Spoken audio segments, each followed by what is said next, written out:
Hi everyone, welcome to my Khorisa food vlog. আজি মই বনাব লৈছো কঁঠালৰ মুচিৰ ৰেচিপি আৰু অসমৰ প্ৰত্যেক মানুহে কঁঠালৰ মুচিৰ তৰকাৰী বা ভাজি খাই খুবেই ভাল পায় আৰু মোৰ নিজৰ একেবাৰে ফেভাৰিট ডিশ মই মাংসতকৈ বেছি খুব ভাল পাওঁ খাই আৰু মই অলপ বেলেগ ধৰণে বনাওঁ আজি হেহে মই আপোনালোকক দেখুৱাব খুজিছো মইনো কেনেকৈ বনাওঁ আৰু মোৰ ভিডিঅ'টো প্ৰথমৰ পৰা শেষলৈ চাব আৰু কমেণ্টৰ যোগেদি মোক জনাব কেনেকুৱা পালে আৰু যদি ভাল পাই লাইক কৰিব কমেন্ট কৰিব শেয়াৰ কৰিব আৰু যিসকলে মোৰ চেনেলটো সাবস্ক্ৰাইব কৰা নাই তেওঁলোকে এবাৰ সাবস্ক্ৰাইব কৰিব আহকচোন মইনো কেনেকৈ বনাওঁ এবাৰ দেখাওঁ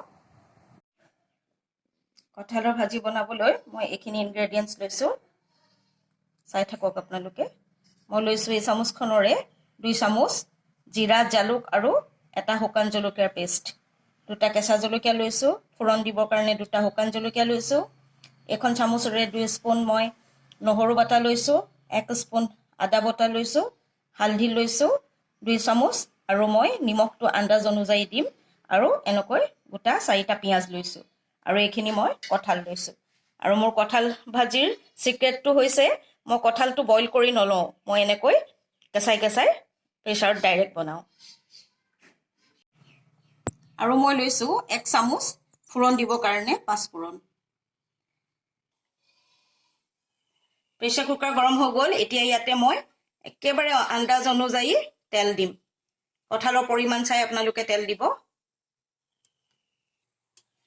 এতিয়া মই পাঁচফোৰণ কেইটা এনেকৈ ফোৰণ দিছো আৰু শুকান জলকীয়া আৰু এতিয়া এনেকৈ পিয়াজ এতিয়া মই এনেকৈ পিয়াজখিনি অলপ ৰঙা কৰালৈকে ভাজি ল'ম পিয়াজখিনি ৰঙা পৰি আহিল আৰু কোমল হৈ গ'ল এতিয়া মই ইয়াতে মছলাখিনি দি ভাজিম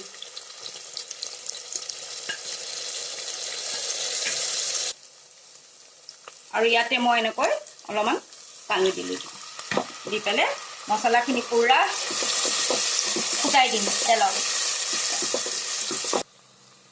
এয়া দেখিছেনে আপোনালোকে মছলাই তেল এৰিছে এতিয়া মই ইয়াতে কঁঠালখিনি দি দিম দি পেলাই অলপ দেৰি কঁঠালখিনি ভাজিম তাৰ পিছত মই 4-5টা হুইসেল দি নমাই থম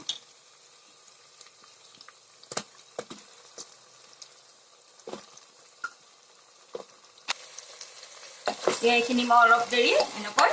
গেছ ষ্টভটো কমাই লৈ ভাজি থাকিম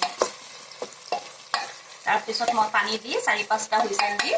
নমাই থম আপোনালোকে দেখিছেনে কঁঠাল ভাজি প্ৰায় ভাজা হৈ গৈছে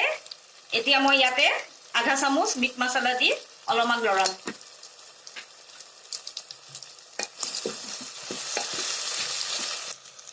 এতিয়া মই কঁঠাল ভাজিৰ জোখমতে অলপমান এনেকৈ পানী দিম দি পেলাই মই 4-5টা হুইসেল দি নমাই থম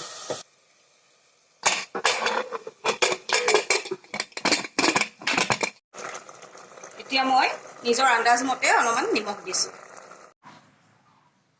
কঁঠালৰ ভাজি হৈ গ'ল আপোনালোকে চাওক এয়া একেবাৰে মাংসৰ দৰে হৈছে আপোনালোকে মোৰ দৰে বনাব আৰু ভিডিঅ'টো প্ৰথমৰ পৰা শেষলৈ চাব আৰু ভিডিঅ'টো চাই যদি ভাল পায় মোক এবাৰ লাইক কৰিব কমেন্ট কৰিব শ্বেয়াৰ কৰিব আৰু মোৰ চেনেলটো এবাৰ সাবস্ক্ৰাইব কৰিব আৰু মই নতুন এটা ভিডিঅ' লৈ আকৌ আপোনালোকৰ ওচৰলৈ পুনৰ আহি আছো আজিলৈ বাই বাই